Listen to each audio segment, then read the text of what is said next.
I got this question on one of my YouTube videos, how I am implementing calisthenics into the conjugate method, which I find to be a great question. Now, first of all, let's just talk about what calisthenics are. Calisthenics are body weight movements. Weighted calisthenics would be those same body weight movements, but adding weight to them.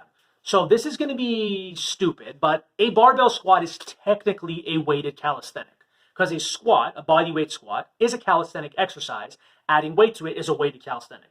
So let's just get that out of the way. That's kind of a silly answer for this, but it is technically true. Now, when you think calisthenics, weighted calisthenics, you're going to think of inverted rows, push-ups, dips, pull-ups, and chin-up variations. All you have to do is add weight to those. You can use them as your max effort movement. You can use that as your secondary assistance exercise.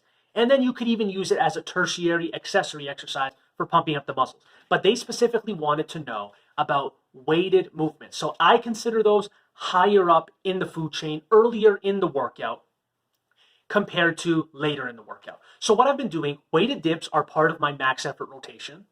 Weighted push-ups are part of my first assistance movement. Weighted chin-ups are thrown in every once in a while on lower body days, but done heavy, sets of 3 to 8. I find that's really good for the lats, specifically underhanded. And they really carry over to a lot of athletic endeavors.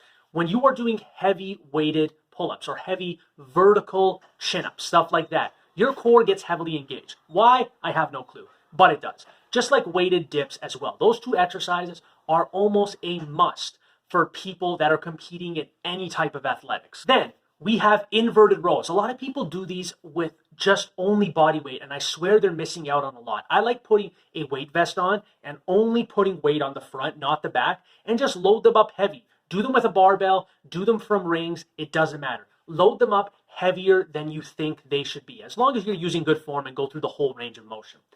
Then let's go to the lower body. You can load up some weight for lunges. You can load up some weight for split squats. To a certain extent, I'd say glute ham raises are a body weight exercise, but don't be afraid to load up some weight. I like strapping chains around my body. You can even use bands. You can even just hold a plate in front of you. These are ways you can use exercises that are typically only loaded via your body weight, but what you're doing now is adding weight to them.